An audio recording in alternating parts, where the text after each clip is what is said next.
Buenos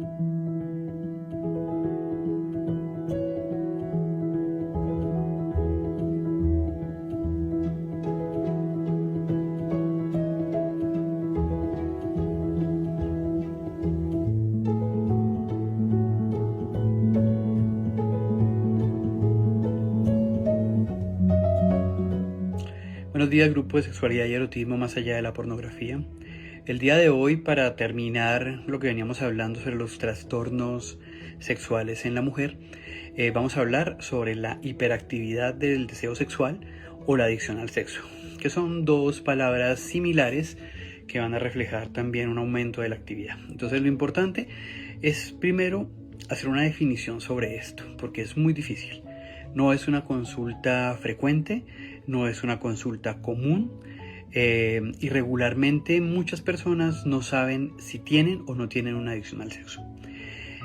Algunas personas que tienen una actividad sexual exacerbada pueden creer que son adictas al sexo sin serlo, y algunas personas que creen que tienen una vida sexual normal, simplemente un poco más habitual que las otras personas, pueden ser adictas.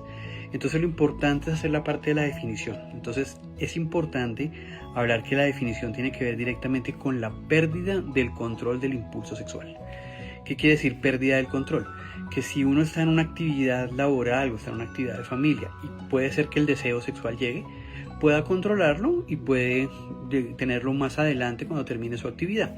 Esta pérdida de control se refiere a que la persona tiene que parar su actividad e ir a tener sexo o tener autoerotismo. Cualquiera de esas dos cosas se comportaría más bien como una adicción. Entonces no vamos a valorar la adicción al sexo como el número de veces que tenga una persona relaciones sexuales en una semana o en un día o en un mes, sino el control que tenga sobre sus propios impulsos. Eso es importantísimo tenerlo claro. En las mujeres se conoce como ninfomanía y en los hombres se conoce como satiriasis o satirismo. ¿Ok? Ese es el término que se utiliza. Entonces es importante saber que ese tipo de cosas tiene origen orgánico, o sea, regularmente tiene un origen más psiquiátrico o psicológico, pero puede tener un origen orgánico. El origen orgánico es una elevación de los niveles de testosterona que puede aparecer en ciertas ocasiones cuando hay tumores o por ingesta de medicamentos. Pero pues no es la causa común, siempre hay que estudiarla. Como siempre que estamos hablando de los trastornos sexuales, siempre tenemos que tener una mirada de diferentes ámbitos, ¿no? Primer ámbito orgánico, ámbito familiar, ámbito cultural, también que tener una relación en cuanto al ámbito psicológico, a la relación interpersonal y diferentes aspectos para poder hacer un abordaje bien. Es importante mirar que obviamente ese tipo de conductas puede llevarnos a que haya una disritmia sexual, porque la persona o la pareja que tenga esta persona pues no va a tener el mismo deseo ni la misma cantidad de veces para querer tener relaciones sexuales. Luego va a haber un confrontamiento o un choque con su pareja en cuanto a ese tipo de cosas, ya sea porque tenga un mayor deseo sexual o en el caso en el cual tenga una adicción al sexo, pues va a tener un problema mucho más grave porque no va a tener control sobre ello. Y regularmente este tipo de adicciones vienen en conjunto, o sea, la adicción al sexo viene ligada también a lo que tiene que ver con adicción a la pornografía o a la prostitución o a lo que tiene que ver con un comportamiento sexual desordenado, ¿sí? Entonces es importante ver que esto puede llevar a la persona a tener varias dificultades, como va a estar en riesgo, por ejemplo, de perder a su pareja por infidelidad, va a tener riesgo también de contraer relaciones, de tener enfermedad de transmisión sexual si tiene relaciones sin protección, va a estar en riesgo su economía si lo que hace es estar conectado a líneas calientes que tiene que pagar o tiene que ir a la prostitución y pagarle a una mujer, ese tipo, o a un hombre, ¿no? Dependiendo de cómo sea o de lo que estemos hablando, va a llevar a todo eso. No es común en cuanto a la presencia en las mujeres, se considera que 1 de cada 10 personas que sufre de un tipo de adicción al sexo es mujer y el porcentaje en cuanto a la consulta es muy bajo, como les venía diciendo. Regularmente está entre el 1 y el 6% de las mujeres consultan por eso. No es un tema de consulta frecuente porque da mucha pena, da mucha vergüenza, es difícil manejarlo y siempre lleva de por sí un nivel de ansiedad muy alto, porque este tipo de personas, pues, aunque tengan una conducta sexual muy activa, no tienen un placer activo. Casi siempre hay un reforzamiento negativo porque esas personas no sienten placer y al no sentir placer pues buscan tener relaciones sexuales con otra persona tratando de buscarlo y se comportan igual a las adicciones. Cada vez hay que aumentar más el nivel de relación para tratar o el nivel de la actividad sexual, ya sea porque estén buscando explorar otras cosas, que es diferente a lo que hemos hablado del erotismo. Pero cuando hablamos de erotismo, nosotros queremos mejorar nuestra relación sexual basados en la experiencia. Quiere decir que experimentamos cosas para aumentar nuestro deseo sexual y nuestro goce y nuestro placer. Pero este tipo de personas no tienen placer. Al contrario, lo que se genera es culpa y ansiedad. Entonces ellos van buscando y van elevando cada vez más el comportamiento sexual y empiezan a tener relaciones sexuales extravagantes y cosas raras. Como decíamos, adicción a la pornografía, cada vez van buscando pornografía mucho más intensa, mucho más fuerte, y el tiempo de exposición a la pornografía va a ser mucho más alto. Van a estar metidos más en páginas de Tinder buscando citas y si no las logran conseguir van a recurrir muy probablemente a la prostitución. Como decíamos, es más frecuente en los hombres, pero en las mujeres se presenta pues este tipo de problemas y por eso lo estamos hablando el día de hoy.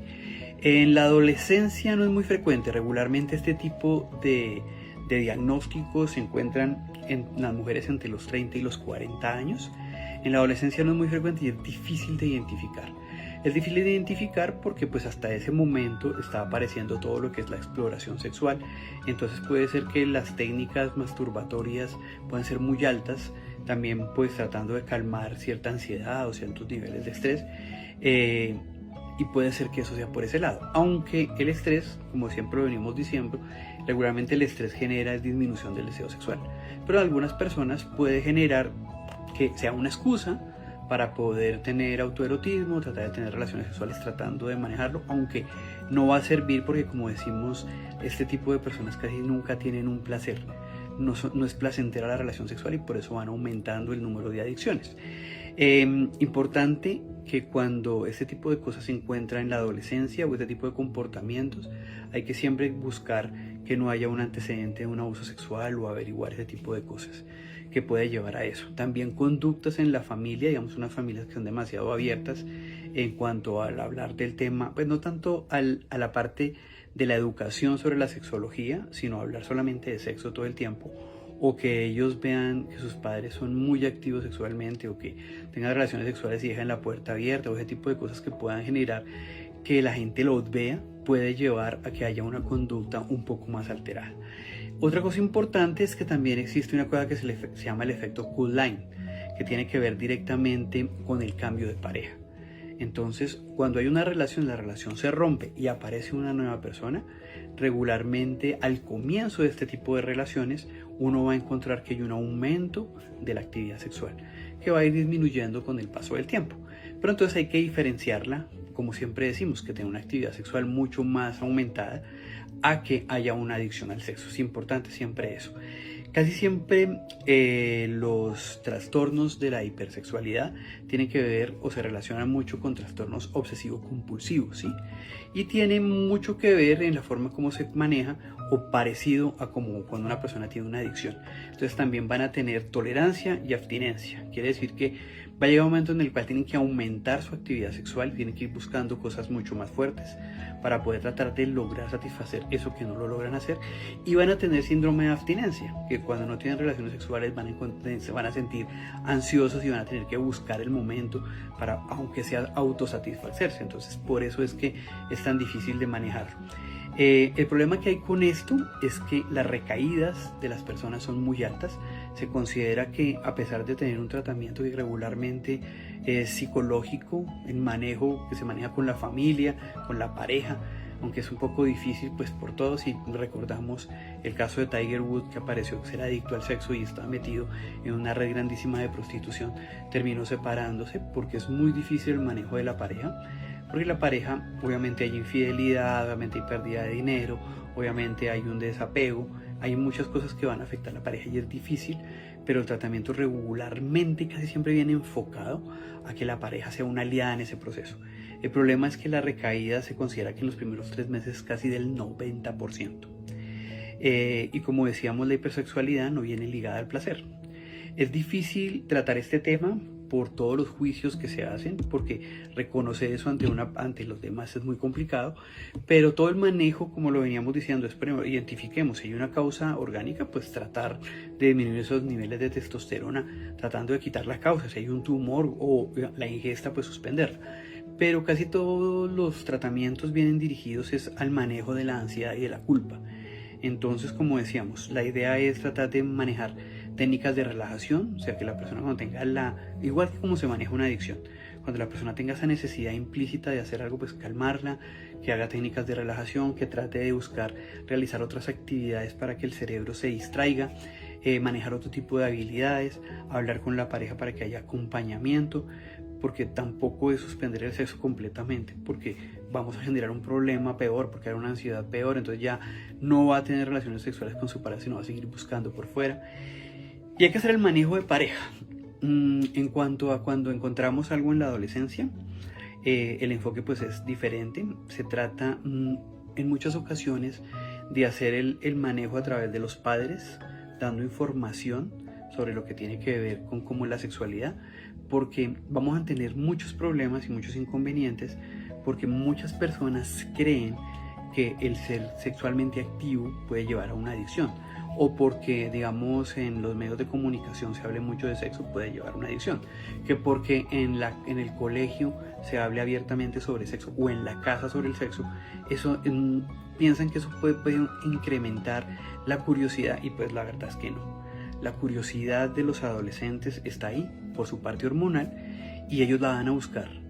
Lo importante es que los padres estén acompañando a sus hijos para que puedan orientarlos, educarlos y darles una guía. Una de las cosas que también se trabajan directamente es en la focalización sensorial, que tiene que ver con que cuando la persona tenga ese deseo sexual busque no tocarse la parte genital, sino buscar otros sitios de placer, digamos como masajes y, como decíamos, técnicas de relajación, esencias, aromas, algo que distraiga y que lo aleje de la genitalidad. Entonces, ese tipo de cosas es importante tenerlas en cuenta. Hay cosas que obviamente van a llevar a que los problemas aumenten y van a mantener el problema, como son la culpabilidad, el rechazo social, la estigmatización. Entonces, si somos familiares o somos pareja de una persona que tenga una adicción al sexo, sería importantísimo que trabajáramos en eso, aunque también debemos trabajar en nuestros problemas para poderle ayudar a ellos.